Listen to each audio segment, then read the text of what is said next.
Você não pode colocar qualquer limite. Nada é impossível. Repita como Priscila, nada é impossível. É com essa bela frase que começamos a nossa entrevista hoje com ela, Beatriz Araújo. Hello, guys! Bom, gente, pra quem já me conhece, eu sou a Prilanes, e pra quem não me conhece, eu sou a Prilanes. Bom, gente, pra quem vem me acompanhando, eu tenho um objetivo aqui nas redes sociais de trazer um conteúdo educativo voltado para a área de educação física e saúde. Além de prescrições de treino, mas sim informar para educar, beleza? Tá, e eu venho acompanhando, recebendo muitas perguntas frequentes de vários assuntos muito polêmicos, tá? E eu queria aproveitar que ontem foi aniversário dele, Matheus Lanes, muito obrigada, te amo, feliz aniversário, meu amor. E eu decidi atender o pedido dele, que foi uma pergunta voltada para corrida, certo? Eu não sou expert na corrida, nem nada do tipo, então eu trouxe uma pessoa expert, parceira de universidade, certo? Sim, e mestre em biomecânica do movimento. Bom, vocês sabem o que é biomecânica, gente? O que é biomecânica? Muita gente fala, Bia, você estuda biomecânica, o que de acho é essa palavra? Biomecânica, então, nada mais é que a ciência de análise de movimento. Então, como é a física, como é o comportamento físico do nosso movimento. E aí a gente pode estudar diversas modalidades. A minha especialidade foi locomoção. E aí eu tenho desenvolvido um trabalho mais focado na lesão e na qualidade do movimento. Então a gente vê quantidade e qualidade do movimento. É isso. Muito bem. Bom, então para começar, a Bia vai estar respondendo algumas perguntas pra gente e sanando algumas dúvidas diárias para você, corredor ou que gostaria de iniciar a corrida. Então, para começar, fala aí pra gente, Bia, 3 dicas para começar a correr. Tá, então 3 dicas eu acho que elas podem ser incorporadas também, não só para corrida, mas para outras modalidades. A primeira é a gente pensar em criar uma rotina, um horário específico e fixo, na qual a gente vai cumprir aquela atividade física. Né? Então, o nosso cérebro, ele funciona de uma forma melhor quando a gente estipula algo mais rígido, mais consistente, vamos dizer assim. Nas primeiras semanas não é tão simples, né? Porque a gente tá ali numa outra vibe e tal. Tá mas se quando. conhecendo. Exato. Então acho que pensar no horário fixo, e aí, de novo, como a Pri acabou de falar, a gente tem um processo de autoconhecimento também é importante, né? Então, uma segunda dica. Você funciona e tem mais prazer em atividades físicas coletivas? Correr em parque em grupo? Ou você sai correndo sozinho e se sente bem? Funciona bem trabalhando e fazendo atividade física sozinho. Então, acho que esse processo de autoconhecimento tende a ajudar a gente a ter uma manutenção na atividade física ou na corrida. A terceira dica, que é uma dica de ouro, muitos estudos, isso é uma dica recente, na verdade, eu tenho incorporado de uma forma recente com os meus alunos, é a gente correr de frente pro espelho, né? Então, a gente hoje tem já algumas diretrizes, algumas técnicas, e a gente vai trazer daqui a pouco, então fique até o final. Fique até o final. Vocês vão ter dicas preciosas aí, corredores iniciantes ou experientes. Então a gente correr de frente pro espelho, olhar a postura de frente do espelho, isso faz com que esse feedback intrínseco que a gente fala, né, do próprio sujeito, ajuda você a melhorar a técnica da corrida em si.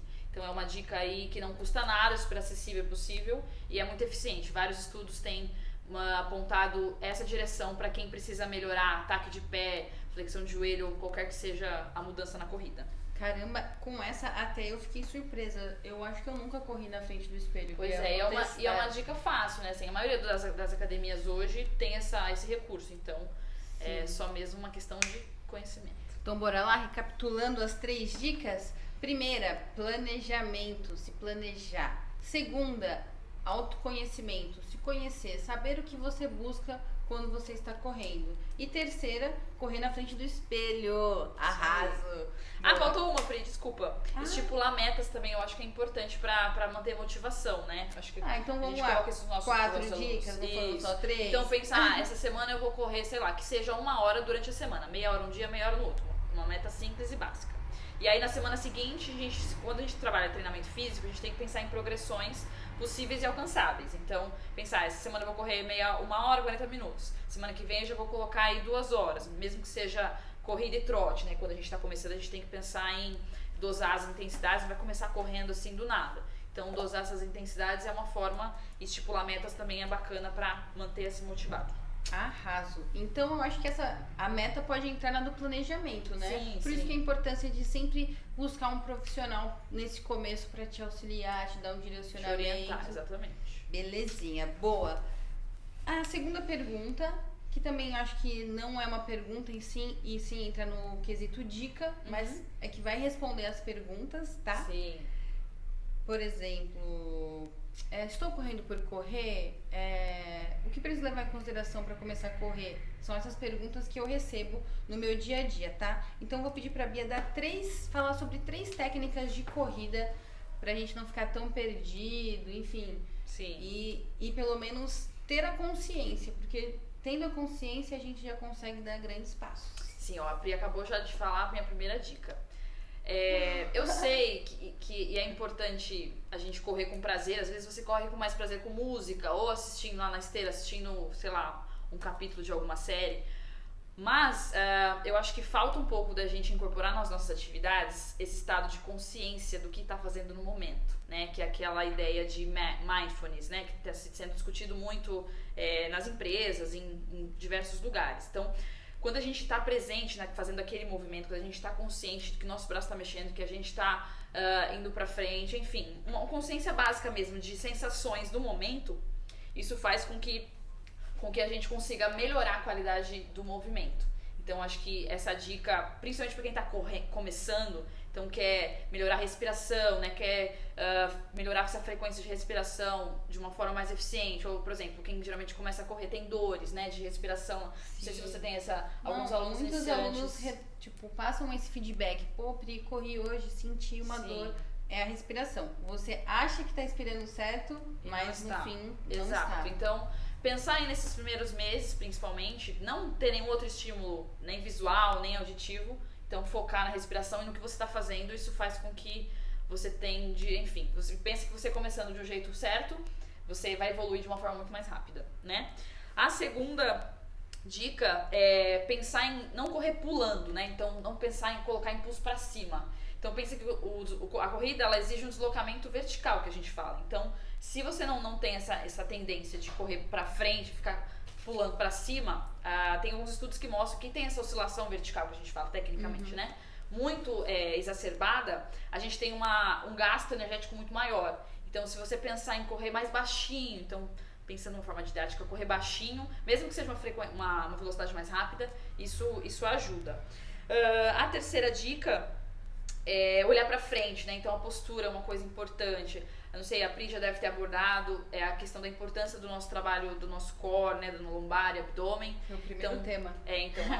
É uma base assim, muito importante para qualquer modalidade. Então, se a gente está com isso aqui fortalecido, né? Postura, encaixado, os músculos dorsais ativados, você tende a ter uma postura mais eficiente e não tem problemas lá na frente com tronco ou com postura, né? Às vezes você tira uma foto na prova, tá toda encurvada, fala, nossa, gente, o que aconteceu? Então, todo esse cuidado, essa consciência, elas tendem a ajudar e deixar a corrida mais eficiente. Bom, então recapitulando, 3 técnicas pra gente já aproveitar o gancho da dica para iniciar. E quando for iniciar, o que eu preciso saber? O que eu preciso ter? Primeira, consciência corporal, consciência... Presença no momento. Consciência do que eu estou fazendo.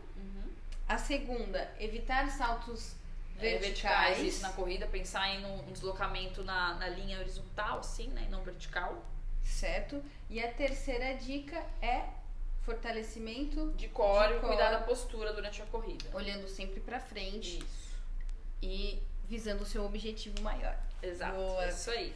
Bom, agora, Pri, Bia, vocês estão falando de salto vertical, olha pra frente, segue ali, segue aqui, mas, o que é a corrida então?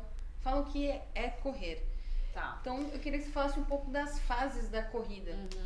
Então, quando a gente estuda a locomoção, a gente descobre que tem algumas fases e subfases, né? Não vou ser muito técnica, mas no geral a gente tem duas fases, né? Que é a fase aérea, que a gente fala o tempo que a gente fica fora, e aí alguns autores e alguns especialistas colocam como fase de balanço, né? Que é o momento que a perna faz o pêndulo para trás, e a fase de apoio, né? Que é o momento que o pé tá fazendo rolamento no solo, seja na esteira, seja na rua.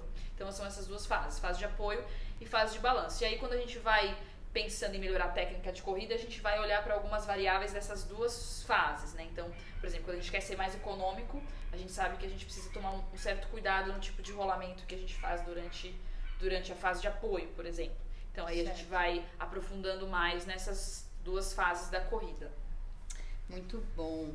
Se vocês quiserem saber mais sobre a corrida, deixem comentários, podem mandar direct, entrem em contato com a Bia, que aí mais pra frente a gente traz um conteúdo voltado só para as fases da corrida, por exemplo. Sim. Tá bom? Perfeito. Um outro tema muito polêmico dentro da corrida é a famosa da lesão. Bia, fala um pouco sobre lesão, já que é a sua grande especialidade, né, da corrida. Sim, é uma coisa que me intriga bastante. Eu acho que, né, a gente que ficou um tempo no laboratório e tal, a gente, infelizmente, a estatística não é boa, Pri. Mais de 80% dos corredores amadores sofrem alguma lesão. E o pior, boa parte deles, assim, não volta pra modalidade, o que é bem assustador. E aí eu acho que o nosso papel aqui é trazer informação pra vocês, por favor, saírem dessa estatística que não dá mais, né? A gente 80%? Não, gente, é um número muito alto. A gente não quer isso, pelo contrário, a gente quer que vocês fiquem saudáveis, que vocês se mantenham ativos. Então, os dois motivos principais para esses números assustadores são dois. É a administração errada de volume de treino. Então, por exemplo, o cara vai lá, faz uma maratona, não faz a recuperação correta e aí volta a correr com volume mais alto. Então, não tem uma periodicidade que a gente fala, um controle das cargas de volume de treino na corrida. O segundo motivo pior, assim, que mais aparece de lesão é a técnica errada de corrida. Então, você assume um padrão de movimento errado, assim, não existe corrida perfeita, é importante dizer isso. Mas existem alguns desalinhamentos que a gente prejudica mais a articulação. E aí se você pensa, você repetindo aquele movimento por longos quilômetros, sem distribuir de maneira correta, o nosso corpo não aguenta. E aí é onde acontece a lesão, tá? Então nunca vai ser um motivo só que foi isso, X ou Y que causou a lesão. A lesão é multifatorial, não é só física, então tem a nossa questão do nosso metabolismo também, o nosso psicológico, tudo isso nós somos um somatório de coisas, nosso corpo é complexo. Então, enfim, então é um tema assim que dá pra gente conversar o dia inteiro. Mas esses são os dois principais motivos de lesão. Então, volume inadequado de treino, de volume de carga de treino. E aí também pode entrar não só aeróbio, mas, por exemplo, o cara faz o treino de força no momento errado, então tem tudo isso. E a técnica errada de corrida também é um fator que, ao acúmulo no tempo, né, faz com que a pessoa, infelizmente, se machuque e às vezes é uma lesão irreversível e faz com que ela nunca mais possa, enfim. É claro que a gente está avançando, a medicina está avançando, mas a gente tem que evitar que esse tipo de coisa aconteça. Bom, então informações de ouro aqui pra gente não fazer parte dessa estatística, certo? Eu mesma vou contar um exemplo. Toda vez que eu corria mais de 5 quilômetros, eu lesionava a pata de ganso, que é um músculo que ajuda a gente a flexionar o joelho. E eu descobri que era porque eu fazia muito salto vertical durante a corrida. Um impacto dobrado, né? Quando a gente tem alguma coisinha ali, são coisas que são possíveis de mudança, né? Então, Sim. Acho que falta um pouco, eu vejo muito pouco os blogs, assim, com mais ranking de corrida, falar sobre essas mudanças básicas que, de fato, fazem diferença. Que eu acho que é isso o nosso papel aqui, né, Pri? Exatamente. Perfeito. Bom, tem lesão, tem um lado ruim, mas tudo na vida tem os dois lados, né? Então, assim, se você quer começar, se você já começou, não desiste. Aproveite essas dicas, usufrua o máximo de profissionais que estão ao seu redor, sempre se mantenha ligado nos assuntos voltados para a corrida, porque ela tem muitos benefícios na nossa saúde e no nosso bem-estar, e a Bia também vai contar pra gente um pouquinho desses benefícios, né?